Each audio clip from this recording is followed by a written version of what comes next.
진실과 화해를 위한 과거사 정리 위원회가 1960년대 부산 최대 집단 수용시설이었던 영화숙 재생원 사건에 대해 직권 조사 착수를 결정했습니다. 당시 수용자들에게 가해진 가혹행위와 인권 침해 사안을 들여다보는데 이번 기회에 당시의 진상을 철저하게 규명할 수 있을지 주목됩니다. 영화숙 재생원 피해 생존자 협의회 손석주 대표 저희 스튜디오에 모셨습니다. 예, 어서 오십시오. 안녕하십니까. 자, 60여 년 전일 상대적으로 형제복지원 사건에 비해서 많이들 모르시는 것 같아요. 낯설고. 어떤 곳이었는지부터 좀 알아볼 필요가 있는데 어떤 곳이었습니까? 한마디로 얘기하자면 형제복지원은 저희들 영화숙 재생원이 폐쇄되고 난 후에 생긴 수용시설이고요. 예. 이거는 영화숙 재생원은 1951년도 동대신동 그 영화복지보육원에서부터 출발해갖고 네. 있다가 61년도에 장림동이라는 곳으로 옮기면서 이 시설이 규모가 커졌습니다. 그러면서 그때 당시에 아동이나 거리에 떠도는 불황인들이나 할 것 없이 모든 사람들을 거의 납치하다시피 끌어가고서 수용했던 시설입니다. 강제로요? 예, 강제로요. 그러면 최초의 시작은 보육원이었는데 분명히. 예, 최초에서는 영화보육원이라고 동대신동에 있던 한 30명 되는 거기서 출발을 해가지고 있다가 61년도에 장림동 거기 틀을 옮기면서 네. 규모가 커졌고 그렇군요. 재생원이라는 곳은 영화숙 재단법원이 먼저 생기고 나서 62년도에 재생원이라는 곳이 또 만들어져 가지고 같은 울타리 안에 만들어져 갖고 같이 운영이 됐던 것이고요. 최초는 이제 영화보육원, 영화보육원에서 출발해서 영화숙으로 갔고. 자, 그런데 말씀하신 대로 강제로 끌려갔다, 거기 납치되다시피 끌려갔다는 것은 본인은 영문도 모르고 아마 그렇게 끌려갔을 것 같아요. 그러니까 이게 이유는 있었을 텐데 분명히 이렇게 시설로 데려갈 때. 그러니까 어떤 기준도 없고 왜 그러냐면 그때 당시는 다들 어려운 시기고 못 먹고 살는 시기였기 때문에 밖에 나와도 부모가 있는 집 애들도 그렇고 부모가 없는 집 애들도 똑같이 옷차림 남루하고 이렇게 이래가지고 생활을 했었는데 이 사람이 얘가 부모가 있든 없든 상관에 옷차림 남루하고 하면은 너 집이 어디야? 집이 여기 부산역 앞입니다. 그래 나 따라와. 그러고서는 그냥 데리고 가고 무조건 수용시설로 데리고 갔으니까. 그게 한국전쟁 직후였기 때문에 사회도 어수선하고 부모가 없는 아이들도 사회에 많았을 텐데 그런 아이들이 먼저 대상이 됐겠군요. 그렇죠. 거리를 떠도는 애들이 대상이 되었기 때문에 그렇지만 거리에 떠도는 애들하고 부모가 있는 집 애들하고는 어딘가 달라도 다르고 저 역시도 9살 때 처음 갔지만서도 제가 거기를 가게 되면서 제 집 주소와 아버님 이름 그리고 제가 다니는 그 국민학교 위치 또 선생님 이름까지도 다 얘기를 했지만 거기서는 일절 연락을 해주질 않았습니다. 그러면은 당시에 대표님은 부모님과 생리별을 하신 건가요? 그렇죠. 아버님은 모르시고요? 아버님 모르시죠. 연락을 안 해줬으니까는 거기서 자체에서. 세상에 이게 자, 또 한 가지는 강제로 끌려갔다는 것 하나 그리고 하나는 가혹행위입니다. 지금 진실화해위에서도 이 인권 침해 부분을 집중적으로 들여다보고 있는데 어떤 일들이 있었습니까? 한마디로 얘기하면은 저희들 하는 얘기로 그날 뭐 몇 대 맞고 지나가면 운 좋게 지나가는 날이고 아니고 실제로 마음을 먹고 한다면 어떤 핑계를 대서라도 그 예를 들면은 8살, 10살 이런 아동들에게 회초리만 해도 가혹한데 심지어는 꽃갱이 빠따로 두드려 패고 했으니까는요. 아이들을요? 예. 저 역시도 그 몽둥이로 머리를 향해 오는 걸 막다 보니까는 요 팔로 가고 막다 보니까는 여기 팔이 부러져 갖고. 그러면 치료는 제때 해줍니까? 아니 치료를 못 했죠. 그때 당시 치료라는 게 없었고 그냥 나무 부목대 가지고 붕대만 감아 가지고 고정시키는 게 다였죠. 자, 아이들과 또 불황인도 있었을 테고 성인도 있었죠. 나이가 있은 그러면 여자도 똑같이 있었습니까? 예, 여자 소대가 또 따로 있었습니다. 똑같이 그런 폭행이 이루어졌나요? 그렇죠. 거기서도? 똑같이 이루어졌습니다. 그러면 시설에서 나올 수 있는 방법은 뭐였습니까? 그때? 나올 수 있는 방법은 부모가 찾아와 오든지 아니면 거기서 도망을 나오든지 둘 중에 하나를 해야 되는데 심지어는 지금 현재 저희들 피해자 증언에 따르면은 부모가 찾아와 갖고 내 자식이 여기 있다는 소리를 들었을 때 여기 명부를 봐라. 명부에 그 자식 이름이 있는가? 예. 명부를 보니까 자식 이름이 없어요. 예. 그 왜 명부에 자식 이름이 없느냐? 거기 가면 너 이름 뭐야?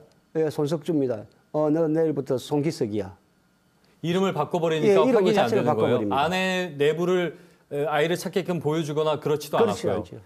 그러면은 대표님은 어떻게 나오신? 그러니까 저는 예. 처음 잡혀갔을 때가 71년도 부산 그 데파트 앞, 예. 시청 앞에 데파트 앞에 신문을 팔다가 어떤 아저씨한테 잡혀갔는데 재생원을 거쳐갖고 영화숙에 제가 영화숙이라는 데가 재생원은 한마디로 얘기해 갖고서는 철장 속에 가둬진 감옥 같은 데고 예. 영화숙은 그나마 안에서 좀 자유스럽게 활동을 할 수 있는 공간이에요. 재생원이요? 야, 영화숙이. 영화숙이 예, 그랬다고요? 예. 예. 아. 근데 거기 영화숙을 선발되고 올라가고 제가 이틀 만에 한밤중에 소변 보러 간다 하고 나와가고 담을 넘어가 산을 예. 넘어서 도망을 갔죠. 아, 그렇게 예, 예. 그야말로 정말 그냥 도망을 가신 예, 거예요. 예, 예. 탈출을 하신 예, 거네요. 예. 이후에는 생활은 어떻게? 그리고 나와가지고는 제가 이제 뭐 방송에 언론에 다른 언론에 말씀드렸지만은 제가 두 번째 잡혀갈 때 73년도 국민학교 5학년 봄방학 때 잡혀갔습니다. 제가. 예. 그래서 거기서 한 1년 가까이 있다 보니까는 학교를 못 나가다 보니까는 학교 선생님 저희 아버님한테 출석 일수가 모자라니까 어쩔 수 없다면서 도장을 찍어달라고 하더라고요. 예. 그래서 제가 학교를 그 5학년 때 퇴학을 당했습니다. 제대로 5학년 때 다니지도 못하신 예. 거예요. 예, 다니지 못하고 퇴학을 당하고 그 이후로 퇴학을 당하고 나니까는 이제 학교를 못 가고 하니까는 뭐 사회 밑바닥에 굴닦기라든지 쉽지 않았겠어요. 예, 모든 것이. 그래 하면서 전국을 떨다시피 알겠습니다. 했죠. 자, 피해자 생존협의회가 꾸려진 것이 작년 12월입니다. 예, 예. 형제복지원 이전에 생겼다 함은 사실은 형제복지원 사건에 대해서 많은 분들이 알고 있는데 왜 이제서야 꾸려졌을까 하는 생각이 들어요. 의문이 예. 들고 그리고 한편으로 또 다행이라는 생각도 드는데 이 연대의 생각은 어떻게 하게 되셨고 지금 어떻게 하고 계신 거예요? 이게 사실로 저희들 영화숙 재생원의 얘기를 세상에 알리고자 시작했던 거는 83년도부터 시작이었습니다. 예. 장병문이란 그 피해자 한 분이 잃어버린 자식들이란 책을 써낸 적이 있어요. 네. 83년도에. 네. 하지만 그것도 일회성 단발로 묻혀버리고 그 다음에 또 한 분은 김백순 목사님이라고 KBS 한 아침마당에 가족 찾기에 나와서 네네. 그 영화숙 재생원에 대해서 언급도 했습니다. 예. 근데 그것도 불발로 끝나고. 근데 제 같은 경우에는 이번에 저도 가슴속에 묻어놓고 있다가 어떤 계기로 적였냐면은 이태원 참사가 일어나면서 예. 거기에서 온 국민이 젊은 목숨이 죽고 이러니까는 안타까운 마음에 추모를 하고 하는데 거기에 그걸 언론 방송을 쳐다보면서 제가 생각하니 왜 우리는 죄 없는 아동들이 예. 5살, 6살, 심지어 10살 이런 알겠습니다. 애들이 죽었는데 예, 왜 예. 아무도 기억해 주지 않나. 자, 그걸 이제 계기로 더욱더 마음을 예. 굳게 드시고 예, 예. 그러면 지금 연대에 몇 분이나 지금 모여 계신 거예요? 지금 현재 진실가해위원회에서 파악하고 있는 인원이 지금 현재 443명입니다. 400명 343명. 340명 예. 정도. 알겠습니다. 자, 끝으로요. 저희가 사실은 이 얘기를 시간을 더 갖고 참상을 좀 들어야 되는 건데 너무 제도하는 말씀을 드리고 이번 조사가 피해자들에게 어떻게 와닿고 어떻게 정리가 되셨으면 좋겠는지 한 말씀 정리해 주시죠. 저희들 그렇습니다. 김광동 위원장님을 면담했을 적에 제가 첫 마디가 그랬습니다. 저희들 가해자라든지 처벌을 원치 않습니다. 대신에 저희들의 억울한 일들을 어리신 억울한 일들을 철저히 조사하여 진상 규명해달라고 말씀을 드렸고 예. 이번에 그래도 정부에서 처음으로 저희들 수용시설 직권조사를 결정한 바 너무나 환영을 했고 네. 앞으로도 현재 남아있는 우리 피해자들이 다 고령이고 이래서 예. 진화에 부탁드리고 싶은 말은 그런 점을 감안해서 최대한 빨리 조사하여 이 부분을 마무리를 해 주셨으면 저희들 피해자들이 아픈 상처가 조금이라도 더 빨리 아물지 않을까 예. 하는 마음에 말씀을 드립니다. 알겠습니다. 형제복지보다 더 오래됐기 때문에 이미 돌아가신 분이 있을 수도 있고요. 돌아가신 분 많죠, 지금. 그리고 최대한 빨리 그 피해자분들을 찾는 것 예, 그것이 그 방송을 통해서 많이들 좀 홍보가 되는 예, 것이 예. 필요하겠네요. 예, 그렇죠. 그래서 예. 지금 여러 언론에서 많이 다뤄주시고 예, 이러면서 피해자들이 전국적으로 전화도 오고 이렇게 용기를 내 가지고 알겠습니다. 사실은 음지에서 음지를 갖다가 양지에 지금 살고 있는 분들이 용기를 내 갖고서 얘기하기가 쉽지 않거든요. 그렇지만 그중에서도 우리가 죄 있어서 그런 게 아니기 때문에 하고서는 양지로 좀 나아가고 얘기를 해주시는 분이 많아요. 네. 그게 다 언론의 힘이라고 보거든요. 알겠습니다. 예, 저희도 많이 좀 노력해서 많이 알려주십시오. 이것이 철저하게 규명될 수 있게끔 노력하도록 하겠습니다. 오늘 고맙습니다. 네, 감사합니다. 네. 영화숙 재생원 피해 생존자 협의회 손석주 대표와 함께 얘기 나눠봤습니다. 부산 최초의 불황인 시설인 영화숙 재생원에 대해 처음으로 유해 발굴 조사가 이루어질 가능성이 높아졌습니다. 현장 조사를 마친 과거사 정립위원회가 유해 발굴 필요성에 무게를 두고 조사를 진행하고 있습니다. 당시 시신이 안매장된 것으로 보이는 현장을 김영록 기자가 취재했습니다. 부산 최초의 불황인 시설인 영화숙과 재생원. 1951년부터 1976년까지 무자비한 폭력이 자행된 이곳에서 수많은 원생들이 목숨을 잃었습니다. 제지훈련 받다가 말 안 들으면 막 주패고 4시 되면 기상입니다. 4시 되면 또 기상해갖고 주패고 또 추운 겨울에 맨발로 막 다니면서 식는 것도 없고. 숨진 원생들을 인근 야산에 안매장했다는 피해자와 관련자들의 진술이 잇따랐고 지난 14일 진실과 화해를 위한 과거사 정리위원회가 처음으로 현장 조사를 벌였습니다. 생존자들이 매장지로 지목한 곳은 현재 부산 사경찰서가 있는 곳 뒤편 야산입니다. 영화숙 재생원에서 불과 100m가량 떨어진 곳. 현재 골프 연습장이 들어선 이곳은 당시 나무로 뒤덮여 있었습니다. 내 옆에 자던 친구가 아침에 일어나 죽었는데 그 친구를 땅가에 들려가 실려가는 거 그것까지 바라봤죠. 멀리 안 가고 야산에 다 묻었다. 그렇게 얘기를 하시더라고요. 지난해 8월 직권조사를 시작한 과거사 정리위원회가 160여 명의 진술을 분석한 결과 매장 위치나 방법이 일치해 신빙성이 높은 것으로 나타났습니다. 위원회는 현장 조사 결과를 바탕으로 오는 12월 발표될 진상규명 결정서에 부산시를 상대로 유해 발굴 권고 여부를 결정할 계획이라고 밝혔습니다. 만약 실제 발굴이 진행되면 부산에서는 불황자 시설에 대한 첫 피해자 유해 발굴이 될 것으로 보입니다. KBS 뉴스 김영록입니다. 한국전쟁 당시 전국 곳곳에 들어선 집단 수용시설에선 셀 수 없이 많은 인권유린 피해자가 양산됐습니다. 부산에서 처음으로 각기 다른 집단 수용시설의 피해자들이 진실 규명을 위해 서로 연대하자며 뜻을 모았습니다. 보도에 최위지 기자입니다. 사회 정화란 명목으로 무자비한 폭력과 강제 노동 등 인권 유린 행위가 자행된 집단 수용시설. 부산에도 형제복지원과 덕성원, 영화숙 재생원 등의 이름으로 존재했습니다. 피해 양상이나 수용 이력은 비슷하지만 피해 신고와 소송이 제각각 이뤄지다 보니 진행 속도가 더뎠습니다. 개개인으로 하면은 우리도 뭐 해야 될 한계점이 있고 인계점이 있듯이 뭐 저희가 뭐 돈 있는 것도 아니고 뭐 돈이 많다면 변호사 사고 일사천리로 진행하면 되는데. 부산에서 처음으로 집단 수용시설 피해자들이 서로 연대하자며 뜻을 모았습니다. 피해자 발굴과 진상조사, 피해 구제 등의 내용이 담긴 특별법 제정을 함께 추진하기로 했습니다.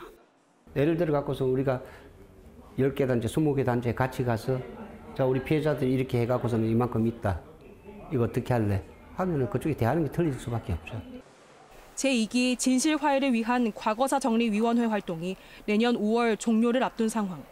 아직 피해 인정을 받지 못한 이들을 위해 집단 수용시설 인권침해 조사를 전담할 독립상설기구 설립도 요청할 계획입니다.